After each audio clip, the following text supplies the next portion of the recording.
नमस्कार. आज 21 जानेवारी 2023 वार आहे शनिवार. लोकसत्ता आणि द हिंदू वृत्तपत्र विश्लेषणमध्ये आपलं स्वागत आहे. पहिली अगदी सुखद बातमी आहे. एमपीएससीची महाभरती 8,169 पदांसाठी 30 एप्रिलला संयुक्त पूर्व परीक्षा. त्यानंतर सेकंड न्यूज पहा. धनुष्यबाणाबाबत सुनावणी पूर्ण झालेली आहे. 30 जानेवारीपर्यंत निवेदन सादर करण्याचे दोन्ही गटांना आदेश देण्यात आलेले आहेत. म्हणजे अगदीच दोन्ही पक्षांचं वगैरे आता मत ऐकून घेतलेले आहे. मग आता त्यावरती 30 जानेवारीपर्यंत निवेदन पण सादर करण्याचा दोन्ही गटांना वगैरे आदेश देण्यात आलेले आहेत. मग पाहूयात की त्यांचं म्हणजे योग्य निर्णय वगैरे कशा पद्धतीने देईल हे कोण देणार आहे. तर निर्णय पहा, इलेक्शन कमिशन ऑफ इंडिया. मग पहा आता परीक्षेमध्ये या गटावरून प्रश्न कशा पद्धतीने पडू शकतो की इलेक्शन कमिशन ऑफ इंडिया याच्याकडे म्हणजे क्वासाय ज्युडिशियल बॉडी आहे का, खालीलपैकी कोणती बॉडी ही क्वासाय ज्युडिशियल बॉडी म्हणून कार्य करते किंवा नाही, अशा पद्धतीचा प्रश्न येईल. क्वासाय ज्युडिशियल बॉडी. ओके, आता थोडंसं स्पेलिंग मध्ये जाऊ द्या तुम्ही. क्वासाय ज्युडिशियल ओके बॉडी. मग पहा, क्वासाय ज्युडिशियल बॉडी म्हणजेच काय असतं तर अर्धन्यायिक संस्था आहे ही. अर्धन्यायिक म्हणजे काय, यांच्याकडे न्याय देण्याची क्षमता आहे. ओके, हे अशा पद्धतीने तुम्ही लक्षात घ्या. प्रॅक्टिकली अशा पद्धतीने प्रश्न यूपीएससी व एमपीएससी तुम्हाला विचारला जाऊ शकेल. तर काय आहे ही क्वासाय ज्युडिशियल बॉडी आहे, म्हणजेच अर्धन्यायिक संस्था आहे. कारण पहा, यांच्याकडे दिवाणी न्यायालय जे असतं त्याचे अधिकार आहेत. दिवाणी न्यायालयाचे अधिकार वगैरे यांना सर्वांना म्हणजे जे क्वासाय ज्युडिशियल बॉडी असतात त्यांनाही देण्यात आलेले आहेत. ओके, म्हणजे काय करतात, हे सुनावणी वगैरे देखील घेऊ शकतात. अगदी त्या पद्धतीने यांनी सुनावणी घेतलेली आहे. आता निर्णय सध्याला राखीव आहे. म्हणजे दोन्ही गटांचे आदेश वगैरे अद्याप त्यांना मिळालेले नाहीत. म्हणजे 30 जानेवारीपर्यंत निवेदन सादर करण्याचे दोन्ही गटांना आदेश वगैरे दिलेले आहेत. त्यामुळे अद्याप आदेश वगैरे प्राप्त झालेला नाही आहे. ओके, हे न्यूज वगैरे तुम्हाला या पद्धतीने वगैरे लक्षात ठेवायची आहे. त्यानंतर नेक्स्ट न्यूजकडे या. गुगलचीही आता नोकर कपात, म्हणजे कालच्या न्यूजपेपरमध्ये आलेली होती की अमेझॉनने 18,000 ची नोकर कपात वगैरे चालू केलेली आहे. त्याच बेसिसवर पहा आता गुगल, ओके, या कंपनीने देखील नोकर कपातीला चालू केलेली आहे. म्हणजे पहा, मोठ्या कंपन्यांमध्ये मोठी कपात वगैरे चालू झाली आहे. मायक्रोसॉफ्ट 10,000, अमेझॉन 18,000, फेसबुक 11,000, गुगल 12,000 एवढी कपात वगैरे चालू आहे. त्यानंतर दावोस करारातील काही कंपन्या राज्यातीलच असा विरोधकांचा वगैरे इथं प्रश्नचिन्ह वगैरे म्हणजे त्यांचा दावा आहे. त्यामुळे आता पहा, उद्यापासून याच्यावरती भरभरून टीका वगैरे होतील. त्यामुळे स्किप करूयात या न्यूजला, इथेच थांबूयात. त्यानंतर वेणुगोपाल धूत यांनाही अंतरिम जामीन. पहा, अगदीच सीबीआयवर भरपूर म्हणजे अगदीच केस्ड पॅरेट म्हणून ज्या पद्धतीने ओळखलं जातं, अगदी त्याच बेसिसवर आपल्याला सांगता येतं की जे हायकोर्ट आहे, हायकोर्टाने आता सीबीआयला आणखीन 5 त्याचे म्हणजे ताशेरे वगैरे ओढलेले आहेत. कारण वेणुगोपाल जे धूत होते यांना आयसीसीआय बँकेचे प्रकरण वगैरे जे झालं त्यामध्ये यांना अटक वगैरे करण्यात आली होती. ज्या पद्धतीने कोचर दाम्पत्याला अटक वगैरे झाली होती त्याच बेसिसवर वगैरे यांची अटक आहे. मग हे आपल्याला इथं बेसिकली हे जे उदाहरण वगैरे मी घेतोय हे केस द पॅरेट कशा पद्धतीने सीबीआय वगैरे कार्य करतं. आता पहा, हे जरी मेन्सला जरी विचारला नाही प्रश्न, तरी इंटरव्ह्यू मध्ये जर कदाचित त्या दिवशी म्हणजे सीबीआयचं जर न्यूज वगैरे चर्चेत असेल तर तुम्हाला इंटरव्ह्यूला वगैरे प्रश्न पडू शकतो. मग त्यावेळेस तुम्हाला अगदी हे लक्षात असायला हवं. त्यानिमित्ताने मी ती न्यूज घेतली. त्यानंतर पुढे या. राख वाहून नेणाऱ्या पाईपची तिहेरी तिप्पट दराने, ओके, म्हणजे खरेदी करत आहेत जे महानिर्मिती प्रकल्प आहे आपला. मग जे वीज निर्मिती वगैरे जे आहेत, ओके, त्यांनी काय केलेले आहेत आपल्याकडे आता, म्हणजे महाडिस्कॉम वगैरे जी कंपनी आहे म्हणजे डिस्ट्रीब्युटरची जी कंपनी आहे त्यांनी म्हटले की आम्ही दर वगैरे वाढवणार आहोत. कशाचे तर इलेक्ट्रिसिटीचे सप्लायचे वगैरे पर युनिट माग वगैरे दर वाढवण्यासाठी त्यांनी म्हणजे प्रस्ताव वगैरे ठेवलेला होता. ओके, मग त्याच बेसिसवर पाहिलं आपण तर जे चंद्रपूर विद्युत प्रकल्प आहे तेथील जी निविदा आहे, ओके, म्हणजे त्यांनी एक टेंडर वगैरे टाकलं.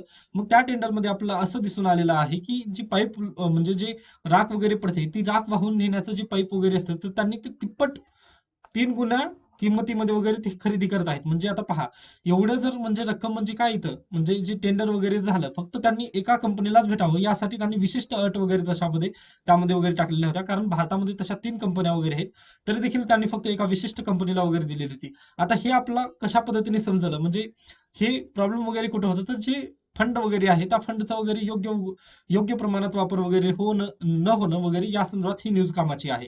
ओके, मग आता हे टेंडर वगैरे आता सध्याला तरी ई टेंडर वगैरे पॉलिसी आहे आपल्याकडे. त्यामुळे हे ट्रान्सपरन्सी तर बहुतांश पद्धतीने वगैरे लागू झालेली आहे. परंतु 1991च्या पूर्वीचा जर काळ पाहिला तुम्ही तर सर्व रेट टॅपिझम वगैरे होतं. म्हणजे जे ब्युरोक्रॅट वगैरे आहेत त्यांना जर तुम्ही भ्रष्टाचाराने पैसे वगैरे दिला टेबला खालून तेव्हाच तुमचं टेंडर वगैरे पास केलं जायचं. अगदी त्याच पद्धतीची स्थिती वगैरे आपल्याला दिसून येते. म्हणजे आता हे पॉझिटिव्ह निगेटिव्ह कुठेतरी आपल्याला लक्षात येतील. त्यानिमित्ताने मी ही न्यूज घेतलेली आहे. अद्याप म्हणजे याच्यावरती डायरेक्टली प्रश्न वगैरे येण्याची शक्यता आपल्याला दिसत नाहीये. तरी देखील तुम्हाला ही न्यूज वगैरे अगदी माहिती असणं गरजेचं आहे. त्यानंतर बाजूला या. ज्वारीच्या क्षेत्रात 76,000 हेक्टरनी घट झालेली आहे. पहा, 2023 हे वर्ष कशाचं तृणधान्याचं वर्ष म्हणून आपण जाहीर केलेलं आहे. व त्याच वर्षी आपल्याला सांगता येतं की ज्वारीच्या क्षेत्रात 76,000 हेक्टरने घट झालेली आपल्याला दिसून येते. मग आता पहा, आता आपण काय केलं, 2023 हे तृणधान्याचं वर्ष वगैरे वाटवलं. त्यानंतर आपल्याला आता ज्वारीबद्दल वगैरे थोडंसं म्हणजे जनजागृती वगैरे करायची आहे. जनजागृती केल्यानंतर काय होईल, ज्वारीची मागणी वाढेल बाजारपेठेमध्ये. मग त्यानंतर शेतकरी काय करतील, ज्वारीची मागणी वाढत आहे त्यामुळे प्राइस वगैरे वाढतील. ज्या पद्धतीने यावर्षी तुरीचं झालेलं आहे, अगदी त्याच बेसिसवर पुढल्या वर्षी जर ज्वारीचं झालं तर अगदीच शेतकरी नव्याने ज्वारीचं उत्पादन वगैरे घेतील, ही आपल्याला एक अपेक्षा आहे. त्यामुळे ह्याचं आपल्याला अगदीच सांगता येते की 2022 पर्यंत वगैरे जे पॉलिसी वगैरे ज्वारीला धरून होत्या त्याचं रेग्युलेशन योग्य झालं नाही. त्यानिमित्ताने आपण 2023 हे वर्ष ज्वारीचं वगैरे वर्ष जर आणलं, म्हणजे पहा, युपीएससी असा प्रश्न विचारू शकते, ओके, की म्हणजे आपण काय करतो, एक एक डिकेडच साजरा करतो एखाद्या वर्षासाठी, ओके सॉरी, एखाद्या गोष्टीसाठी आपण काय करतो, एखादा डिकेड म्हणजे डायरेक्टली शतकच सॉरी दशकच आपण काय करतो, त्याला झुकून देतो की आपण त्याबद्दल म्हणजे त्याचं जनजागृती वगैरे व्हावी यासाठी. अगदी त्याच पद्धतीने आता इयर साजरे करत आहोत आपण तृणधान्य वर्षासाठी, कारण जनजागृती वगैरे होणं गरजेचं आहे. 2022 पर्यंतचा जर काळ पाहिला तर तृणधान्य वगैरे तृणधान्याचं प्रमाण आपल्या डेली आहारामध्ये वगैरे कमी होत असल्याचं इथं बेसिकली दिसलेलं आहे युनोला आपण, ओके. मग त्यामुळे युनोने काय केलेलं आहे की तृणधान्य वगैरे त्याचा आपण आपल्या रोजच्या आहारामध्ये वगैरे प्रमाण वाढावं यासाठी त्यांनी काय केलं की 2023 हे वर्ष आणलेलं आहे समोर. मग पहा, आता 2024 चे ऍस्पिरंट वगैरे असतील त्यांच्यासाठी हे महत्वाचं आहे की आता यावर्षी किती 76,000 हेक्टरने वगैरे याच्यामध्ये घट झालेली आहे, कारण ज्वारीला वगैरे मागणी नव्हती. परंतु 2023 मध्ये हे वर्ष साजरा केल्यानंतर जर कदाचित आता यासोबतच पहा G20 हे काय आहे, जे समूह आहे सध्याला भारतामध्ये आहे, व आपण काय केलं, टुरिझम सोबतच टुरिझम मध्ये जेव्हा प्रमोट वगैरे करत आहोत किंवा आपलं जे सण उत्सव वगैरे साजरे करत आहोत, तेव्हा आपण तृणधान्याला वगैरे प्रमोट करत आहोत.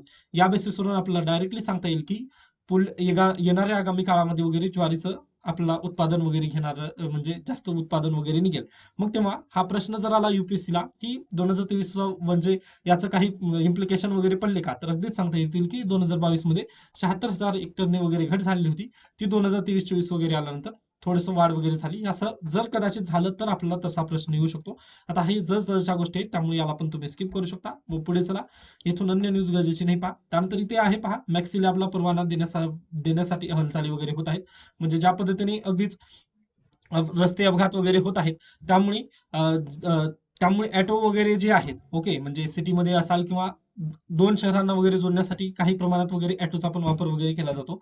मग त्या संदर्भात आता जे राज्य सरकार आहे त्यांनी 5 सदस्यीय समितीची फेरस्थापना वगैरे केली आहे की मॅक्सी कॅब, ओके, म्हणजे अशा पद्धतीने मॅक्सी कॅबला आपण परवाना जर दिला तर त्यामधून सेफली वगैरे ट्रॅव्हलिंग वगैरे होईल असं त्यांचं मत आहे. मग पाहूयात याबद्दल पण अद्याप काही म्हणजे हे झालेलं नाहीये, म्हणजे सुनावणी वगैरे म्हणजे गाईडलाईन्स वगैरे आले नाहीत. मग जेव्हा गाईडलाईन्स वगैरे येतील तेव्हा आपण याबद्दल डिटेल डिस्कशन नक्की करूयात. त्यानंतर पुढे चला, अन्य न्यूज गरजेची नाही पहा इथून पण. त्यानंतर न्यूज आहे पहा, निकाह हलाला आणि बहुपत्नीत्वाबाबत लवकरच नवी घटनापीठ वगैरे तयार करण्यात येणार आहे. आता ती कशामुळे वगैरे ते आपल्यासाठी गरजेचं नाही, परंतु लवकरच सुप्रीम कोर्टासमोर ही केस वगैरे म्हणजे सुनावणीला वगैरे येणार आहे, हे तुम्ही लक्षात घ्यायचं आहे. व निकाह हलाला आणि बहुपत्नीत्व वगैरे जे काही आहेत गोष्टी, याला जर तुम्हाला रद्द करायचं असेल तर युनिफॉर्म सिव्हिल कोड याला मध्ये तुम्ही हे लिंक करू शकता. कारण पहा, हिंदू मॅरेज ऍक्टचे आपल्याला 4 इम्पॅक्ट वगैरे दिसतात, ओके. त्यासोबतच मुस्लिमचा शरिया लॉ वगैरे आहेत, ओके. अशा पद्धतीने म्हणजे युनिफॉर्म सिव्हिल कोड जर आलं तर हिंदू, मुस्लिम, शीख, ईसाई, पारसी वगैरे या सर्व धर्मांसाठी जे वेगवेगळे कायदे आहेत ते नष्ट होतील. मग त्यासोबतच काय होईल, हे निकाह हलाला, बहुपत्नीत्व वगैरे, पॉलिगॅमी वगैरे जे म्हणतो आपण, ते पण रद्द होण्यामध्ये वगैरे याचं युसीसीचं वगैरे इम्पॉर्टन्स असेल. कारण युसीसीलाच मी काय घेतलं, कारण पहा, उत्तराखंड, त्यानंतर गुजरात व उद्या म्हणजे पुढल्या वर्षी आपल्या महाराष्ट्रामध्ये पण निवडणूक आहेत. मग कदाचित पुढल्या वर्षी देवेंद्र फडणवीस यांनी जर आपल्याकडे युसीसी बाबत वगैरे जर समिती स्थापन केली तर एमपीएससीला पण काय वाटेल की आपण पण त्याबद्दल प्रश्न वगैरे विचारावं. तर त्यानिमित्ताने हे तुम्हाला अगदी गरजेचं आहे की युसीसीचे इम्प्लिकेशन वगैरे कुठे लागतील. तर पहा, याला तुम्ही लिंकेजेस वगैरे करू शकता या केस संबंधी, ओके. तर हे त्या संदर्भातची न्यूज आहे. त्यानंतर आपण पुढे जाऊयात. इथून अन्य न्यूज गरजेची नाही. त्यानंतर दक्षिणेच्या इतिहासाचा मागोवा, हे अगदी गरजेचं नाही. पहा, म्हणजे हे पुस्तक आहे लॉर्ड ऑफ द डेक्कन्स, परंतु यामधून आताच तुम्हाला पीएचडी वगैरे गरजेचं नाही, त्यामुळे मी हे ला स्किप करतोय. जर एखादी विद्यार्थी जर हिस्ट्री ऑप्शनल त्यानंतर हिस्ट्रीचं म्हणजे अगदीच पीएचडी वगैरे करण्याच्या बाबतीत वगैरे म्हणजे तो विचार करत असेल तर त्यांनी हा पुस्तक नक्की वाचावं. बाकी विद्यार्थी पुढे चला. त्यानंतर पहा, येथून पण अन्य न्यूज गरजेची नाही. त्यानंतर अगदीच आपण एक काल पाहिली न्यूज की जेसिंडा अर्डन यांनी काय म्हटलं की राजकारणातून ते निवृत्त होत आहेत का? तर पहा, राजकारण करताना आपले स्त्री असणे त्यांनी बाजूला ठेवले नाही, पण त्याबरोबरच वैयक्तिक जगण्यात राजकारण आणि पंतप्रधान पद डोकावू दिले नाही. तर हे आपण पाहिलेलं आहे की युनोमध्ये त्यांनी जेव्हा आमसभेमध्ये वगैरे गेलेल्या होत्या, त्यांनी अगदीच मुलाला वगैरे त्यांनी आमसभेमध्ये वगैरे घेऊन गेलेल्या होत्या. तर यांनी जे कार्य केलं पाहते की देशाला देण्यायोग्य आता माझ्याकडे काहीही नाही असे म्हणत बाजूला होण्याची भाषा करणं इतके परखड आत्मपरीक्षण जेन्सिला अर्डन यांनी कसे केले असेल, तर याबाबत वगैरे हे दिलेलं आहे. अगदी ते गरजेचं नाही. म्हणजे भारतातील जर स्थिती पाहिलं तुम्ही, तर अगदीच जे पॉलिटिशियन्स वगैरे असतात, तर ते स्वतः तरी म्हणजे राजकारण करतातच. त्यानंतर त्यांची मुलं वगैरे जे आहेत, म्हणजे आगामी पिढी ज्या पद्धतीने आपण म्हणू शकतो की नेपोटिझम, ओके, नेपोटिझम हे अगदी चालू असतं. अगदी त्याच बेसिसवर इकडे जे जेन्सिला आर्डन आहेत, यांनी स्वतःच म्हणजे पहिला व्यक्ती होत्या, म्हणजे पहिल्या पिढीच्या त्यांनी त्या होत्या व 37व्या वर्षी त्या पंतप्रधान वगैरे झालेल्या होत्या. तरी देखील त्यांनी राजकारणातून आता संन्यास वगैरे घेण्याचं ठरवलेलं आहे व त्यांनी एक वाक्य म्हटलं की देशाला देण्याजोगी आता माझ्याकडे काहीही राहिलं नाहीये. तरी देखील पहा, कोविडमध्ये त्यांनी अगदी चांगल्या पद्धतीने नेतृत्व वगैरे त्यांनी केलेल्या होत्या. ओके, तरी देखील त्यांनी अशा पद्धतीने वक्तव्य करत राजकारणातून संन्यास वगैरे घेत आहेत. म्हणजे ही अगदी चांगली गोष्ट आहे. असं आपला म्हणजे भारतातून पण त्यांच्यावरती स्तुतीचिन्ह वगैरे होत आहेत. त्यानंतर अन्य देशातून पण होत आहेत, हे आपण काल पाहिलेले आहेत. त्यामुळे आता हे कशामुळे वगैरे घेतलं हे आपल्यासाठी परिपूर्ण न्यूज काही गरजेचे नाही. त्यामुळे या पण न्यूजला तुम्ही स्किप करून पुढे चला. पीआयबीची आणीबाणी. आता पहा, इथे त्यांनी उदाहरण दिलेलं आहे व ते कालच मी उदाहरण सर्व दिलेले होते. पहा, उत्तराखंडमध्ये जेव्हा जोशीमठ मधील जे भूस्खलन वगैरे झालं, मग त्याबद्दल इस्रोने काय केला, अहवाल वगैरे सादर केला व त्यानंतर त्यांनी सॅटेलाइटचे वगैरे फुटेज वगैरे रिलीज केले. मग त्या संदर्भात पहा, लगेच म्हणजे दुसऱ्या दिवशीच्या वृत्तपत्रांमध्ये छापून आलं की अशा पद्धतीने इस्रोनेच वगैरे हा अहवाल दिलेला आहे. यामुळे पॅनिक स्थिती वगैरे होईल यासाठी काय केलं केंद्र सरकारने, जी इस्रोनी गाईडलाईन्स म्हणजे इस्रोनी जी न्यूज वगैरे पसरली होती, ती न्यूज वगैरे त्यांनी बंद करायला लावली व इस्रोला प्रसारमाध्यमांना म्हणजे मीडियाला वगैरे काही न सांगण्याची वगैरे त्यांनी हे केलं, म्हणजे ठाम राहण्याची वगैरे त्यांनी सल्ला दिला. ओके, मग पहा, या बेसिसवर ही न्यूज आपल्याला कळते. परंतु आता 2021 चे आयटी अमेंडमेंट ऍक्ट वगैरे जे येणार आहे, ओके, आयटी ऍक्ट 2000चा आहे, त्या 2000च्या आयटी ऍक्ट मध्ये 2021 साली वगैरे बदल करण्यात येणार आहेत व 17 जानेवारीला ते काय झालेलं आहे, पब्लिश करण्यात आलेली आहे. जे ड्राफ्ट बिल वगैरे आहे ते 25 जानेवारीपर्यंत ते आपल्या पब्लिक डोमेनमध्ये वगैरे आहे. मग पहा, या पब्लिक डोमेनमध्ये असलेलं जे बिल आहे त्यामध्ये आपल्याला असं सांगण्यात आलेलं आहे की एखादी न्यूज आहे, ओके, सोशल मीडियावर वगैरे एखादी न्यूज जर पसरली असेल तर ती फेक आहे किंवा म्हणजे व्हॅलिड आहे हे ठरवण्याचं काम आता कोण करणार आहे, तर पीआयबी करेल, असं त्यांनी डायरेक्टली म्हटलेलं आहे. आता पहा, याच्या पूर्वी पीआयबीचं काम काय होतं, तर अगदीच प्रेस इन्फॉर्मेशन ब्युरो म्हणजे जे गव्हर्नमेंट ऑफ इंडिया आहे यामधील काही योजना वगैरे जर असतील तर ते त्या रिलीज वगैरे करत असतात. म्हणजे तशा पद्धतीने म्हणजे पंतप्रधान वगैरे मुंबईला व्हिजिट करणार आहेत, मग पंतप्रधानांचं कार्यक्रम वगैरे कशा पद्धतीने असेल हे सर्व काम करण्याचं काय होतं, अधिकार वगैरे हे पीआयबीचं होतं. म्हणजे ते रिलीज करत असेल माहिती, गव्हर्नमेंटची सर्व जी डाटा वगैरे आहे ते रिलीज करण्याचं काम पीआयबीचं होतं. यासोबतच आणखीन जर पाहिलं पुढे गेल्यानंतर, तर गव्हर्नमेंट ऑफ इंडियाने काही योजना वगैरे जर काढल्या असतील व त्या योजनामध्ये काही फेक वगैरे न्यूज जर असेल तर ते फॅक्ट चेक वगैरे करण्याचं पण काम पीआयबीचं होतं. मग पहा, आता फेक न्यूज सोशल मीडियावरती एखादी न्यूज जर व्हायरल वगैरे जर झाली असेल तर ती फेक न्यूज आहे का नाही हे चेक करण्याचं काम पण आपण काय पीआयबीला दिलेलं आहे. यामुळे काय होईल, पीआयबीची इकडे जास्त वाढेल, म्हणजे पॉवर जास्त वाढेल. पीआयबीची पॉवर वाढण्यापेक्षा इथं कुणाची पॉवर वाढेल, तर गव्हर्नमेंट ऑफ इंडियाची जास्त पॉवर वाढेल. गव्हर्नमेंट ऑफ इंडिया काय करतील, त्यांचे जे यसमॅनशिप वगैरे आहेत तेच पीआयबी मध्ये वगैरे बसवतील, आय एस वगैरे जी ब्युरोक्रेसी असेल, व हे पीआयबीचे अधिकारी वगैरे काय करतील, जे गव्हर्नमेंट ऑफ इंडियाने त्यांना गाईडलाईन्स वगैरे दिली, म्हणजे जे राजकीय पॉलिटिक्स वगैरे जी नीती वगैरे आहेत त्यांनी जेव्हा गाईडलाईन्स दिली की तुम्ही येस म्हणायचं, ही न्यूज फेक आहे म्हणून जर सांगायचं म्हटलं, तर ती तशा पद्धतीने इस्रोची जशा पद्धतीने न्यूज वगैरे उडवण्यात आली, अगदी त्याच पद्धतीने ही न्यूज वगैरे उडवली जाऊ शकेल. यामुळे अगदीच सर्वांना याचं थोडंसं पॅनिक वगैरे होत आहे जर्नलिझम मध्ये वगैरे. आणखी म्हणजे ज्या पद्धतीने टीव्ही मीडिया वगैरे जे आहेत ते तर अगदीच हेट स्पीच मध्ये वगैरे पुढे गेलेले आहेत, त्यांना तर मागांना वगैरे कमी म्हणजे त्यांना तर आपण रोखू शकणार नाही आता.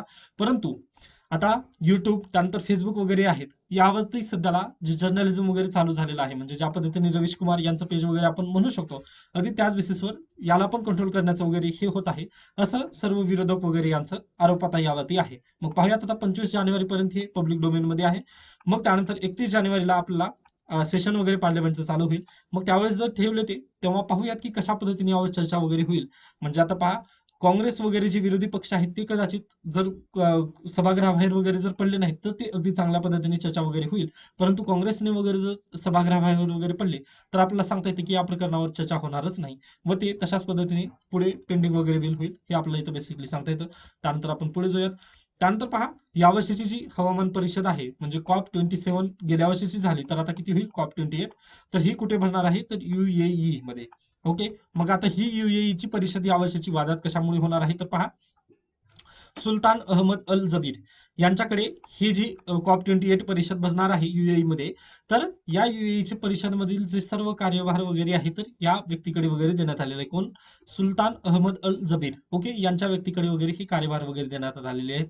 परंतु हे वादात कशामुळे पडले तर सुलतान अहमद अल जबीर हे हे उद्योगपती वगैरे आहेत UAE मधील व यांच्याकडे अगदीच 12व्या म्हणजे संपूर्ण जगातील 12व्या जगात तेल उत्पादनात ही कंपनी 12व्या स्थानावर वगैरे आहे. अशा पद्धतीची जी तेल कंपनी आहे ती त्यांची आहे. 12वी तेल कंपनी ही त्यांची आहे.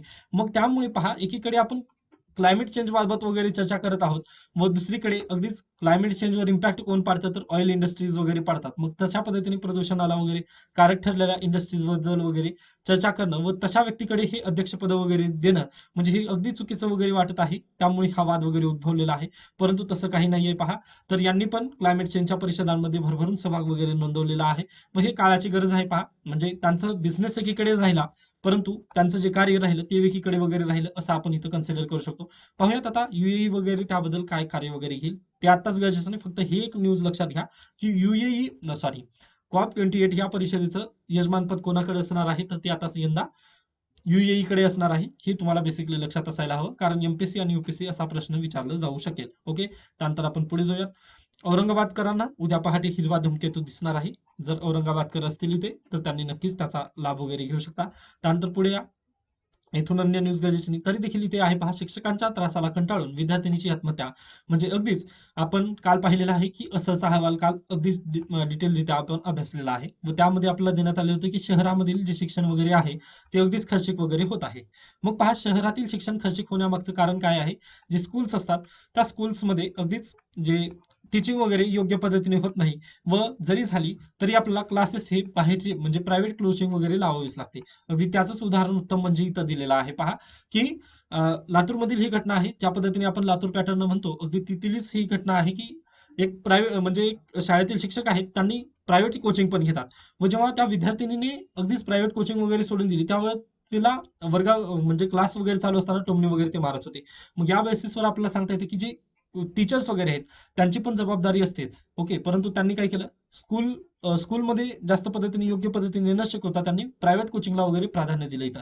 यामुळे इथं काय इथिकल डायलेमा तर इथं उद्भव होतोच, परंतु आपलं इथं सांगता येतं की एज्युकेशनचा पूर्णपणे बाजार वगैरे झालेला आपल्या ह्या उदाहरणातून वगैरे दिसून येतं. ओके, व हे अगदी चुकीचं आहे कारण आपण असर या अहवालाला सिरियसली घेतलं नाही. कालच्या पण व्हिडिओमध्ये मी तेच म्हटलेलं होतं की असरचा जर अहवाल आपण सिरियसली घेतला असता तर कदाचित ही स्थिती आज राहिली नसती. ओके, तरी देखील पहा, आता आपण वेळ गेली नाही जास्ती. आता एज्युकेशन पॉलिसी नवीन येणार आहे. न्यू एज्युकेशन पॉलिसीमध्ये तरी आपण किमान अशा पद्धतीने असंच्या अहवालाला वगैरे सिरियसली न घेता म्हणजे जर कदाचित आपण त्याला फक्त फनीमध्ये जर घेतलं तर ते अगदीच आपल्यासाठी आणखी पण ते बहुतांशरित्या आपल्याला ते महागात पडेल हे आपण इथं बेसिकली सांगू शकतो. त्यानंतर आपण पुढे जाऊयात. इथून अन्य न्यूज गरजेचे पहा. त्यानंतर राज्य सरकारच्या न्यूज आहेत. पुढे चला. त्यानंतर अर्थसत्ता न्यूजमध्ये पहा, समाज माध्यमांवरील इन्फ्लुएन्सरच्या जाहिरातीबाबतचे नियमन. पहा, आपल्याला माहिती आहे एखादा मोबाईल वगैरे जर बाजारामध्ये येणार असेल, ओके, एखादा मोबाईल घ्या किंवा एखादी वस्तू घ्या किंवा एखादं पुस्तक घ्या. ओके, हे जर पुस्तक किंवा एखादा मोबाईल वगैरे जर मार्केटमध्ये येणार असेल तर आपण काय करतो, अनबॉक्सिंग अँड रिव्ह्यू करतो. ओके, म्हणजे युट्यूबवर साहजिकच आहे, आपण म्हणजे डिजिटल मीडियामध्ये वगैरे आहोत त्यामुळे आपण मोबाईल घेत असताना अगदीच त्याबाबतचे रिव्ह्यू वगैरे नक्की पाहतो. मग पहा, ते रिव्ह्यू अगदीच मोबाईल लॉन्च झालेला नाहीये. ओके, लॉन्च डेट असेल त्याची आता आजची 26 जानेवारी अशा पद्धतीने आपण डेट घेऊयात. एखादा मोबाईल आहे, ओके, तो मोबाईल 26 जानेवारीला लॉन्च होणार आहे. 26 जानेवारी 2023 रोजी लॉन्च होणार आहे. परंतु अद्याप तो मार्केट म्हणजे लॉन्च होणार आहे म्हणजे अद्याप मार्केटमध्ये आलेला नाही.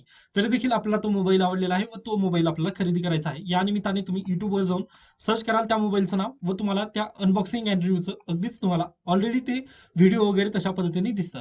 मग तुम्हाला ही गोष्ट लक्षात येते का, म्हणजे मार्केटमध्ये तर तो मोबाईल आला नाही, तरी देखील ह्या व्यक्तीकडे तो मोबाईल कशामुळे आला? तर तो काय असतो? तर सोशल मीडिया इन्फ्लुएन्सर म्हणून तो कार्य करत असतो. ओके. मग सोशल मीडिया इन्फ्लुएन्सर म्हणून काम करत असताना ती कंपनी काय करते पहा, तो मोबाईल लॉन्च होण्याआधीच तशा पद्धतीने मार्केट तयार करते. ओके. तो मोबाईल येण्याच्या अगोदरच ज्या पद्धतीने आपल्याला सांगता येते, की आय-पी-ओचं म्हणजे Paytm, Zomato यांचा आय-पी-ओ कशामुळे फेल गेलं? कारण त्यांचं मार्केट तशा पद्धतीने तयार झालेलं नव्हतं. ओके. अगदी त्याच पद्धतीने आपण इथं बेसिसवर म्हणू शकतो, की एखादा मोबाईल लॉन्च होणार आहे, तो लॉन्च होण्यापूर्वीच तशा पद्धतीने तिथं मार्केट तयार केलं जातं, की बा ह्या मोबाईलचे हे फीचर्स आहेत, त्यामुळे तुम्ही हे मोबाईल घ्यावं. म्हणजे तुम्हाला भुरळ वगैरे पाडण्याचं काम सोशल मीडिया इन्फ्लुएन्सर वगैरे करत असतात.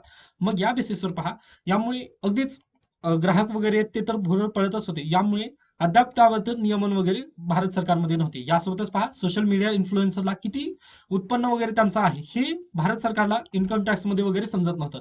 यामुळे भारत सरकारला लॉस होतच होता, यासोबतच ग्राहकांना पण याचा लॉस होत होता सोशल मीडिया इन्फ्लुएन्सरमुळे. मग आता काय झालेलं आहे पहा, तर समाज माध्यमांवरून एखाद्या उत्पादनाचे किंवा सेवेचे समर्थन वा त्याचा आग्रह धरताना या जाहिरातीतून काय लाभ झाले हे या इन्फ्लुएन्सरला स्पष्ट करावे लागणार आहे आता.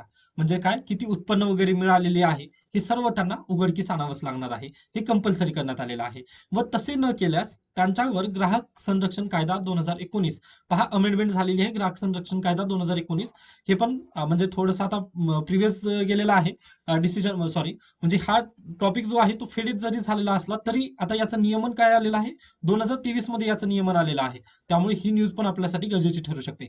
त्यानंतर कारवाई होणार आहे. या कायद्यातील तरतुदीनुसार केंद्रीय ग्राहक संरक्षण प्राधिकरण अशा उत्पादनाचे निर्माते, जाहीरदार आणि त्याचा प्रसार करणारे इन्फ्लुएन्सर यांना 10 लाख रुपयांपर्यंतचा दंड वगैरे ठोठावू शकतो. ओके. व वारंवार असे गुन्हे घडल्यास दंडाची रक्कम 50 लाखापर्यंत वगैरे वाढू शकते. व सोशल मीडिया इन्फ्लुएन्सर वगैरे आहेत त्यांना 1 ते 3 वर्षांपर्यंतची बंदी देखील घालण्यात येऊ शकेल. त्यामुळे त्यांना आता एखादा मोबाईलचं प्रोडक्ट म्हणजे त्यांनी जर तशा पद्धतीने मार्केट क्रिएट वगैरे करत असतील तर त्यांना ती सर्व, त्यांना किती रक्कम वगैरे त्या कंपनीकडून वगैरे मिळालेली आहे ते उघडकीस वगैरे आणावं लागणार आहे. यामुळे आता तुम्ही पण म्हणजे जेव्हा त्या मोबाईलचं वगैरे रिव्ह्यू बघाल तेव्हा तुम्हाला लक्षात येईल की एवढे एवढे पैसे यांनी खाल्लेले आहेत. मग यांनी त्याचं स्तुतीसुमन वगैरे घालणारच आहेत हे आपल्याला अगदीच समजून येतं.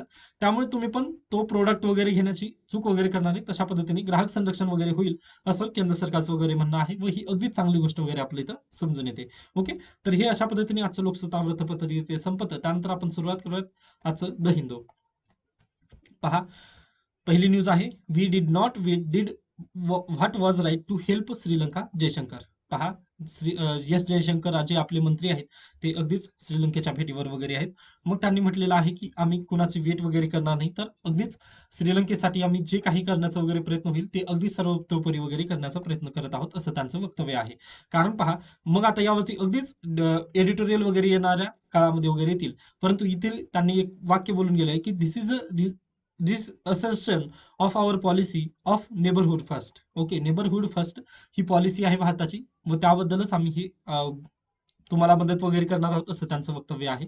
मग पहा, नेबरहुड फर्स्ट भारत सरकारला अगदीच ते जाणून आहे. ओके. त्यामुळेच पहा, नेपाळ, त्यानंतर भूटान. ओके. म्हणजे भूटानचं वगैरे यांचं जर उदाहरण दिलं तर आपण लबसना, त्यानंतर जे अगदीच नॅशनल पोलीस अकॅडमी वगैरे आहे तिथं भूटानच्या अधिकाऱ्यांना वगैरे आपण ट्रेनिंग वगैरे देतो. ओके. याचं कारण काय आहे, नेबरहुड फर्स्ट. ओके. म्हणजे आपल्याला अगदीच सांगता येतं की ज्या पद्धतीने आपण आपले फ्रेंड्स, त्यानंतर एनिमीज वगैरे बदलू शकतो, परंतु जे नेबरहुड असतात ते बदलू शकत नाही. म्हणजे काय, तर मित्र आणि शत्रू वगैरे काळानुसार वगैरे ते बदलू शकतो, परंतु आपले शेजारी वगैरे बदलू शकत नाही. हे भारताला अगदीच योग्य प्रमाणे वगैरे जाणून आहे भारताला त्याबद्दल. व पहा, नेपाळ व भूटानला जर आपण संरक्षण वगैरे केलं नाही, आता श्रीलंकेचं पण त्या पद्धतीने उदाहरण घेऊ शकतो आपण.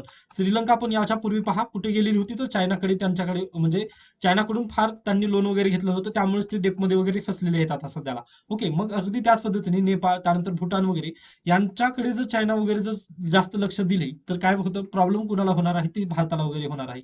हे सर्व जाणून आहेत व हे इंटरनॅशनल रिलेशन मध्ये वगैरे आपल्याला शिकावं लागतं. व या बेसिसवर म्हणजे तुम्ही इंटरनॅशनल रिलेशनचा जर सिलेबस वगैरे कव्हर केला तर येणारे जे एडिटोरियल वगैरे त्याची गरजच नाही तुम्हाला. म्हणजे हे बोलत असतील व फक्त यांनी एक मीटिंग वगैरे केली, यामुळे पहा तर प्रश्न युपीएससी येणार नाही. फक्त युपीएससी 1 वर्षाच्या मधील मेन्सला वगैरे प्रश्न येतं व तुमची परीक्षा कधी असेल, 2024 ची असेल, तर हा तर वाचून गरज नाही. परंतु जे 2023 चे विद्यार्थी आहेत त्यांच्यासाठी हे गरजेचं आहे. परंतु म्हणजे मी असं समजतोय की तुमचं इंटरनॅशनल रिलेशनचं वगैरे सिलेबस कंप्लीट झालेलं असेल. 2023 चे जे ऍस्पिरंट आहेत त्यांचं इंटरनॅशनल रिलेशनचं सिलेबस कंप्लीट होणं मस्ट आहे. कारण पहा, अगदी 127 दिवस तुमच्या प्रिलिमला राहिलेले आहेत. सॉरी, 126 दिवस आहेत आय थिंक. ओके, 126 दिवस आहेत यूपीएससीची प्रिलिम. मग इथपर्यंत जर आला असाल तुम्ही, तर इंटरनॅशनल रिलेशनचा सिलेबस तुमचं कंप्लीट होणं अगदी गरजेचं आहे. ओके, त्यानंतर दुसरी न्यूज पहा, chargesheet need not be put in public domain, supreme court. पहा, जे एफ-आय-आर वगैरे असतं, ते एफ-आय-आर वगैरे पब्लिक डोमेनमध्ये वगैरे न ठेवलं तरी चालेल, असं सुप्रीम कोर्टाचं आता मत आहे. म्हणजे राईट टू प्रायव्हसी अंतर्गतच हे निर्णय वगैरे घेण्यात आलेला आहे. ओके, त्यानंतर आपण पुढे जाऊयात. इथून दुसरी न्यूज गरजेची नाही. पहा, त्यानंतर इथं फिल्मी दुनिया वगैरे देण्यात आलेली आहे, आपल्यासाठी गरजेचं नाही. पहा, त्यानंतर राजकीय न्यूज आहेत. इथे पहा, दुसरी न्यूज गरजेची आहे. Custodial death one of worst crimes, high court ask government to pay 15 lakh to victims mother. म्हणजे अगदी महाराष्ट्रातील न्यूज आहे. औरंगाबाद हायकोर्ट म्हणजे औरंगाबाद बेंचनी हे जजमेंट वगैरे दिले आहे, 15 लाखची वगैरे कम्पेन्सेशन. तर झालेलं काय होतं पहा, तर अगदीच ब्रेनचं डिसीज असणारा एक विक्टिम होता.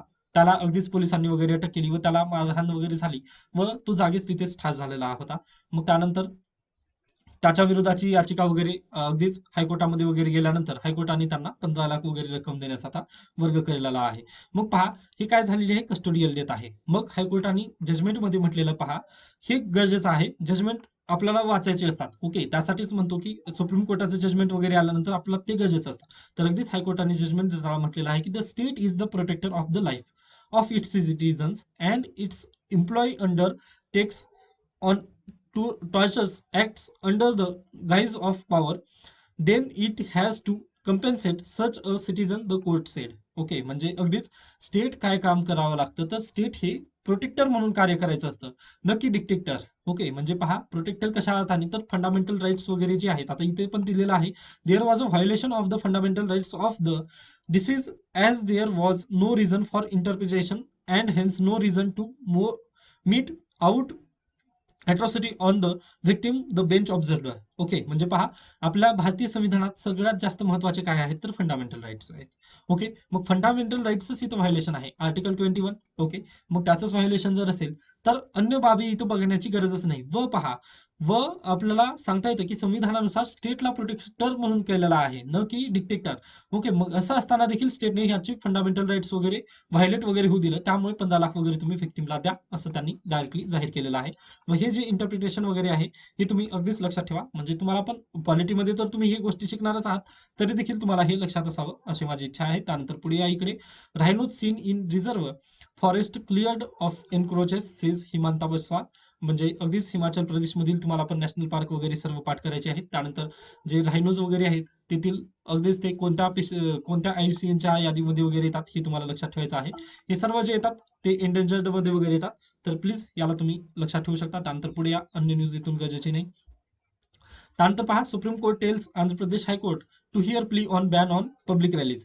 पहा, गेल्या महिन्यातील न्यूज आहे. अगदीच पब्लिक रॅली वगैरे झालेल्या होत्या तिथे, व तेथील अगदीच पब्लिक रॅलीमध्ये काय म्हणतो आपण, मॉब लिंचिंग वगैरे तिथे झाली व अगदीच काही जणांचा तिथे मृत्यू वगैरे झाला त्या रॅलीमध्ये. तर त्या संदर्भात सुप्रीम कोर्टाने आंध्र प्रदेश हायकोर्टाला वगैरे त्या संदर्भातच्या याचिका वगैरे आहेत त्याबद्दल सुनावणी वगैरे घेण्याचा आदेश वगैरे दिलेले आहेत.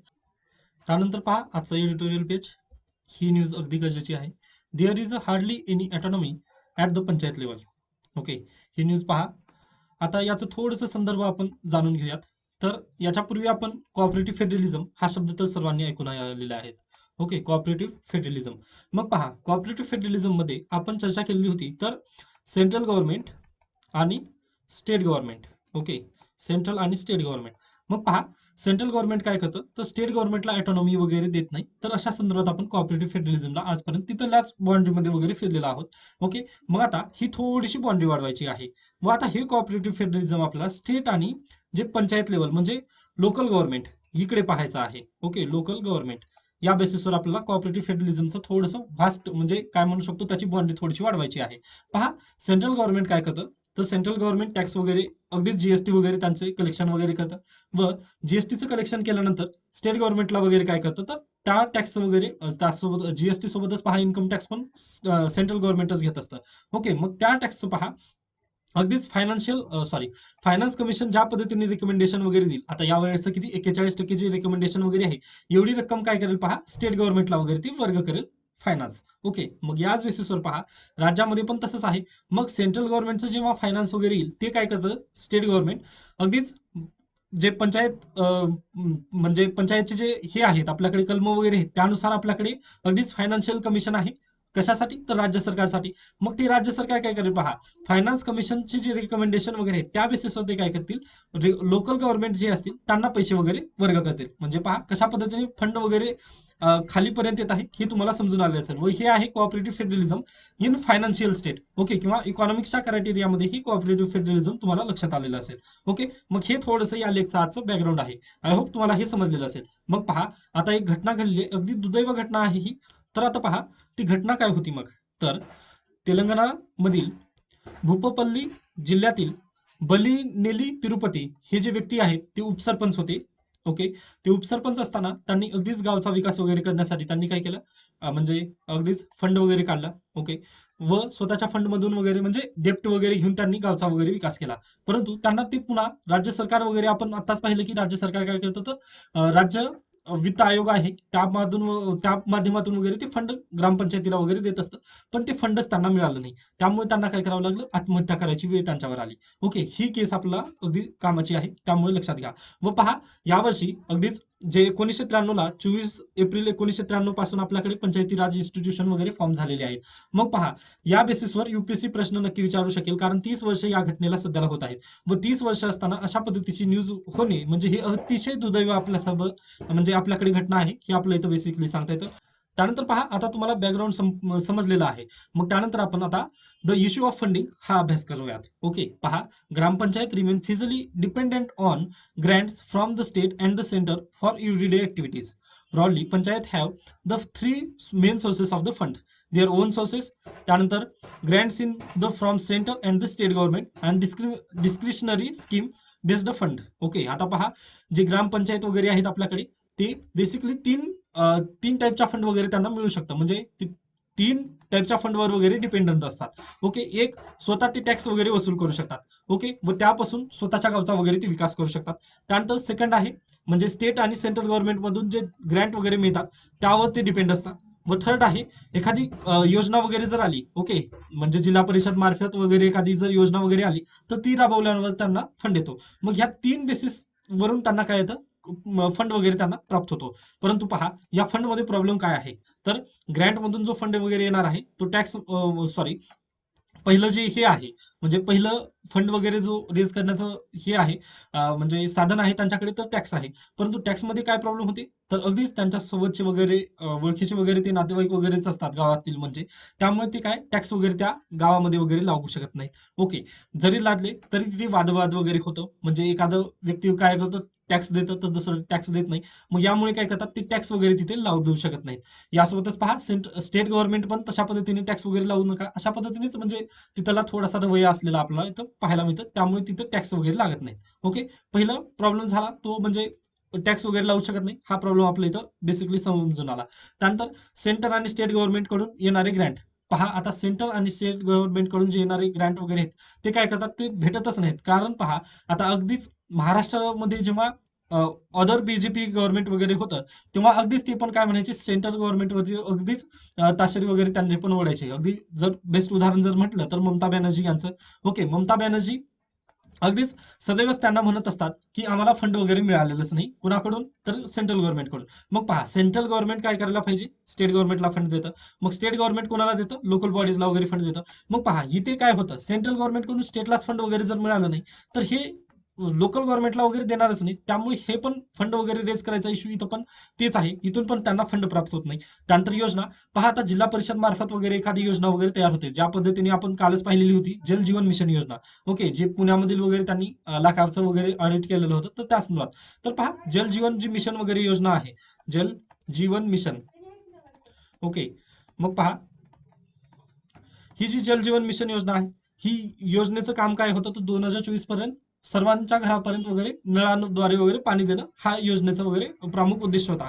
मग पहा ग्रामपंचायतीला जेव्हा फंड वगैरे मिळतं एखाद्या योजनेसाठी, मग ते फंड जर त्यांनी त्या योजनेसाठी जर युटिलाइज नाही केलं तर त्यांच्यावरती पण ऍडिट वगैरे बसतं. त्यामुळे ते काय करतात, जे योजनेसाठी वगैरे फंड आलेले त्या योजनेसाठीच ते पूर्णपणे युटिलाइज करतात.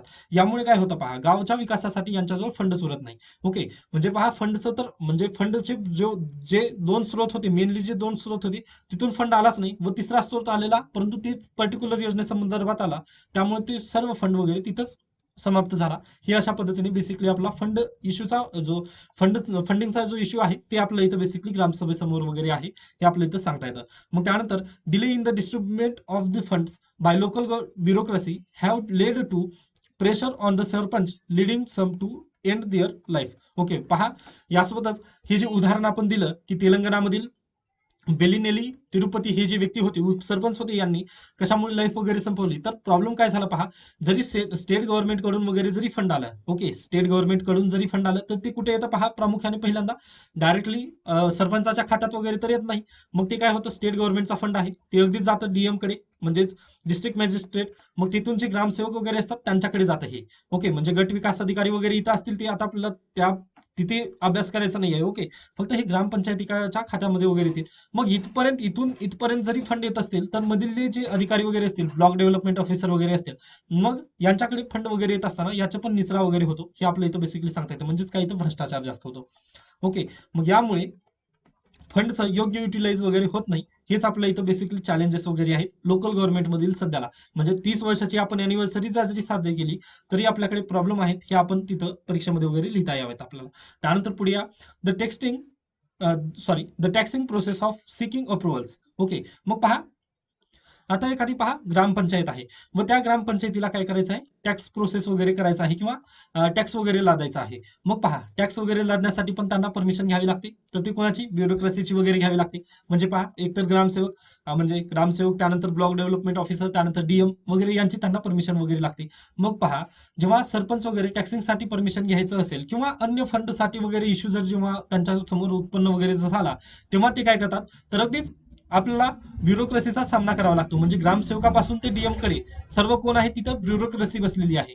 ब्युरोक्रेसी, ओके, ब्युरोक्रेसीचं उदाहरण दिलेलं आपल्याला माहिती आहे की रेड टेपिझम इथं अगदीच जास्त आहे. आता सध्याला त्याचं प्रमाण जरी कमी असलं तरी पहा इथे हरियाणाची केस्टडी वगैरे त्यांनी दिलेली आहे. तर त्यांनी काय केलं होतं पहा, हरियाणामधील पलवाल डिस्ट्रिक्ट येथील त्यांनी थोडंसं सर्व्हे वगैरे केला. जे गावचे सरपंच आहेत ते substantial amount of time visiting government offices, meeting local bureaucrat and waiting to be seen or heard. म्हणजे पहा जे सरपंच वगैरे आहेत त्यांना काय करावं लागतं, ह्या ब्युरोक्रेसीच्या चक्रा वगैरे मारावे लागतात. असं केस स्टडी आहे हरियाणामधील. ओके, यांनी अभ्यासलेली आहे. म्हणजे दिवसाचं जास्त टाइम तर कुठं जातो, ह्या डीएमच्या ऑफिस समोर किंवा ह्या ब्लॉक डेव्हलपमेंटच्या ऑफिसच्या समोर वगैरे त्यांना थांबावं लागतं. कशासाठी, तर त्यांची जी सुनावणी वगैरे आहे त्याच्यासाठी, म्हणजे जो फंडचा इश्यू वगैरे आहे ते ऐकून घेण्यासाठी वगैरे त्यांना तिथेच जास्त चक्रा वगैरे माराव्या लागतात. मग यामुळे पहा अगदीच त्यांचं पण म्हणजे एवढ्या जर जास्त चक्रा वगैरे जर त्यांना मारावे लागत असतील तर त्यांना पण कुठंतरी नकोसं वाटतं. ओके, म्हणजे जो फंड वगैरे येणार आहे किंवा गावचा जो विकास वगैरे साध्य करायचा आहे तो कुठेतरी निराशामध्ये वगैरे जातो. ओके, आता पहा जर एखाद्या वेळेस फंड वगैरे जर जास्त प्रमाणात वगैरे मिळत असेल तर अगदीच जास्त पद्धतीने वगैरे हे सरपंच जे आहेत ते अगदी चांगल्या पद्धतीने वगैरे कार्य करू शकले असते. परंतु यांना डीएम, त्यानंतर ब्लॉक डेव्हलपमेंट ऑफिसर यांच्या पुढेच आपल्याला जास्त वेळेस जर चक्रा माराव्या लागत असतील तर हे निराशा वगैरे त्यांच्याकडे उत्पन्न होते. मग त्यामुळे त्यांनी पण गावचा विकास वगैरे तेवढंसं साध्य वगैरे करण्याचं प्रमाण वगैरे ते करत नाहीत. यासोबतच पहा सरपंचाकडे आज देखील पॉवर नाहीये. म्हणजे त्यांच्या ऑफिसमधील जे क्लर्क वगैरे जर असतील तर त्यांना पण ते डिसमिस करू शकत नाहीत. ओके, म्हणजे पहा त्यांच्याकडे काहीच पॉवर वगैरे देण्यात आलेली नाही ब्युरोक्रेसी संबंधी वगैरे. मग पहा त्यामुळे काय होतात, ते अगदीच निराश वगैरे होतात. म्हणजे चक्रा मारून त्यानंतर ब्युरोक्रेसी आणि जे लोकल गव्हर्नमेंट वगैरे आहे यामधील जे साम्यता वगैरे येत नाही, त्यामुळे त्यांना अगदीच निराशा वगैरे हाती लागते. त्यामुळे पण गावचा विकास वगैरे साध्य होत नाही, हे आपल्या इथं बेसिकली सांगता येतं. परंतु तुम्ही याच जर केस स्टडीला जर जिल्ह्याच्या लेवलवरती वगैरे जर घेतलात, म्हणजे जिल्ह्याच्या लेवलवर कोण असतात तर एमपी असतात. ओके, किंवा तालुका लेवलवरती जर असतात तर एमएलए वगैरे असतात. मग पहा एमएलए ला जर पाहिजे असेल तर ब्लॉक डेव्हलपमेंट ऑफिसर अगदीच त्यांच्या जवळ येतो. परंतु अशी स्थिती यांच्याकडे असते का, सरपंचाकडे वगैरे आहे का, तर अगदी बिलकुल नाहीये. ओके, एमपी जर गेलात तुम्ही तर अगदीच डीएमच्या ऑफिसमध्ये त्यांना डायरेक्टली एंट्री भेटेल. परंतु सरपंचाला तिथे डायरेक्टली एंट्री भेटेल का, तर बिलकुल नाही. अशा पद्धतीने सिच्युएशन वगैरे ग्राउंड लेवलवरती आहेत, हेच सांगण्याचा वगैरे लेखक प्रयत्न करत आहेत. त्यानंतर पुढे या, द शॅडो ऑफ ब्युरोक्रेसी. म्हणजे ब्युरोक्रॅट पण अगदीच हे आता सर्व जे उदाहरण वगैरे दिलं यातून आपल्याला काय दिसत आहे, तर नोकरशाहीचं इथं अस्तित्व, म्हणजे जे नोकरशाही वगैरे आहे त्याचं योग्य कार्य वगैरे करत नाहीत, हे आपल्या इथं बेसिकली पाहायला मिळतं. मग पहा gram panchayat acts in many state have empowered district level bureaucrat, mostly district collector, to act against sarpanch for official misconduct. पहा यासोबतच नोकरशाही, आता नोकरशाहीचं इतर यांना ऐकावंच लागेल. कारण पहा डीएम जे आहेत आता महाराष्ट्रात पण असू द्या कायदा किंवा अगदी अन्य दुसऱ्या राज्यांमध्ये वगैरे जर पाहिलं आपण तर डीएम कडे पॉवर आहे कशाची, तर सरपंचला डिसमिस करण्याची. व पहा तेलंगणामध्ये मोर दॅन 100 सरपंच त्यांनी डिसमिस केलेले आहेत. मग पहा आता इथं मी सांगितलं की डीएमच्या ऑफिस समोर किंवा ब्लॉक डेव्हलपमेंटच्या ऑफिसर समोर वगैरे त्यांना काय करावं लागतं, दिवसात जास्त वेळेस चकऱ्या माराव्या लागतात. व त्यांनी जर असं नाही केलं तर काय होतं, त्यांच्यावरती डिसमिसल ऑर्डर वगैरे येऊ शकते, अशी एक त्यांना भीती असते. ओके, यामुळे काय होतं, गावचा विकास तिथंच राहून जातो, हे आपलं इथं बेसिकली सांगता येतं. त्यामुळे the situation in Telangana is a reminder for state government to re-examine the provision of their respective gram panchayat laws and the consider greater devolution of fund, functions and functionaries to local government. India has limited decentralized because if local government get genuine autonomy to allocate the monies, power will shift from the MLAs and state government control bureaucracy to the sarpanch. पहा आता ही तेलंगणामधील जी घटना वगैरे घडलेली आहे ती एक reminder आहे, हे बेसिकली सांगता येतं. म्हणजे 30 वर्ष झाली तरी पण आपण हे कार्य वगैरे केलं नाही, तर हे रिमाइंडर आहे. त्यामुळे लवकरात लवकर हे कोऑपरेटिव्ह फेडरलिझम वगैरे विस्कळीत होण्यापासून वाचवायचं असेल तर तुम्हाला हे लवकरात लवकर वगैरे याला बदलावं लागेल, हे आपलं इथं बेसिकली सांगता येतं. त्यानंतर आणखीन एक जर म्हटलं तर जर आपण ब्युरोक्रेसीला वगैरे जर लिमिटेड वगैरे करण्याचा प्रयत्न केला किंवा जे सरपंच वगैरे हे त्यांना जर पॉवर वगैरे दिली, तर आपलं हे पण एक सोल्युशन मध्ये वगैरे लिहिता येतं की पहा, जसं सरपंचाला वगैरे पॉवर वगैरे जर दिली तर स्टेट गव्हर्नमेंटला वाटतं की हे आमचं ऐकणार नाहीत किंवा एमएलएची पॉवर वगैरे तिथं कमी होईल. त्यामुळे हे अद्याप म्हणजे जे लोकल गव्हर्नमेंटचे लॉ वगैरे आहेत ते अमेंड वगैरे करण्यासंदर्भात सर्वजण नाकार वगैरे आहेत, असं आपलं इथं बेसिकली सांगता येतं. कारण पहा, जर सरपंचच स्वतःला म्हणजे सरपंच स्वतः जर जास्त अगदीच पॉवरफुल जर असतील तर प्रॉब्लेम काय होणार आहे, एमएलए काहीच नाही त्यांच्या पुढे, अशा पद्धतीने होतील. कारण पहा, सरपंचाच्या मागे गाव असणार आहे, परंतु एमएलए अगदीच जर एमएलएला पुढल्या वेळेस जर निवडून वगैरे यायचं असेल तर अगदीच त्याला सरपंचाचं वगैरे ऐकावं लागेल, परंतु असं होणार नाही. ओके, जर सरपंचाला पॉवरफुल केलं तर अगदीच खूप प्रॉब्लेमॅटिक एमएलए साठी वगैरे होईल. व एमएलएच असतात राज्याचे जे कायदे वगैरे बनवायचं म्हटलं तर एमएलएच्या हातात असतं. त्यामुळे एमएलए काय असतात, सॉरी, एमएलए काय करत आहेत तर ते लॉ वगैरे अमेंड करण्यासंदर्भात थोडंसं नाखुश वगैरे आहेत, हे आपल्या इथं बेसिकली आपला कन्क्लुजन मध्ये वगैरे तुम्ही हे सर्व काही देऊ शकता. आय होप हा लेख तुम्हाला अगदी योग्यरित्या समजलेला असेल. त्यानंतर G20 बद्दल वगैरे दिलेलं आहे, गरजेचं नाही. त्यानंतर हे भूस्खलन या संदर्भात दिलेला, सॉरी, गंगा रिव्हर बद्दल वगैरे दिलेलं आहे, हे पण गरजेचं नाही आपल्यासाठी. पुढे चला. त्यानंतर पहा, Supreme Court declines to entertain petitions on caste census.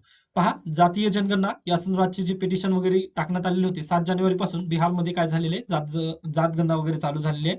तर पहा, जातगणना म्हणजे काय, त्यानंतर त्याची पॉझिटिव्ह निगेटिव्ह वगैरेचे सर्व इम्पॅक्ट वगैरे आहेत ते मी ऑलरेडी आपल्या युट्यूबवरती त्याचा व्हिडिओ वगैरे टाकलेला आहे. प्लीज सर्वजण ते पाहून घेऊ शकता. कास्ट सेन्सस बाबतचा तो व्हिडिओ आहे, तर ते तुम्हाला अगदीच गरजेचं असेल. त्यानंतर पुढे चला, इथून अन्य न्यूज गरजेची नाही. त्यानंतर पुढे या. पहा, हे आपण पाहिलेले आहे की जे सोशल मीडिया इन्फ्लुएन्सर आहेत त्यांना आता रेग्युलेट वगैरे करण्यात आलेलं आहे. ओके, त्यानंतर पुढे या अन्य न्यूज इथून. त्यानंतर वर्ल्ड पॉलिटिक्स मधील पहा, डेप्ट ridden Pakistan ready to meet all IMF demand to revive bailout programme. पहा, अगदीच जेव्हा पाकिस्तानकडे सिच्युएशन बदतर झाली तेव्हा त्यांनी पण आता IMFचे जे सर्व रूल वगैरे ते मान्य वगैरे करायला तयार आहेत. कारण पहा, पाकिस्तानची इकॉनॉमी सध्याला खड्ड्यात वगैरे जात आहे, तर त्या निमित्ताने त्यांनी IMF कडून लोन वगैरे घेण्याचं ठरवलेलं आहे. त्यामुळे IMFचे जे कंडिशन आहेत ते सर्व त्यांनी मान्य करणार आहेत. अशी स्थिती आपल्याला 1991 मध्ये भारताची होती. त्यामुळे आपण सर्व कंडिशन वगैरे भारताच्या एक्सेप्ट केलेल्या होत्या. अगदी तीच पद्धतीची आता कंडिशन पाकिस्तानवर आलेली आहे. मग त्यांनी पण अगदीच सर्व त्यांनी म्हणजे एक्सेप्ट करत आहेत. जे त्यांनी रूल्स किंवा टर्म्स अँड कंडिशन वगैरे टाकलेत ते आपल्या इथं बेसिकली सांगता येतं. मग पाहूया त्याचे इम्पॅक्ट वगैरे काय होतील, ते आताच गरजेचं नाही. एडिटोरियल जेव्हा येईल तेव्हा आपण अभ्यास करूयात. आय होप आजचं म्हणजे त्यानंतर आता बाकीच्या बातम्या वगैरे काही कामाच्या आहेत, त्यामुळे आपण इथेच थांबूयात आजचं. तर पहा, आय होप तुम्हाला आजचं लोकसत्ता आणि द हिंदू वृत्तपत्र योग्यरित्या समजलेलं असेल. यावर काही शंका, काही सजेशन असतील तर तुम्ही नक्की मला सांगू शकता. धन्यवाद.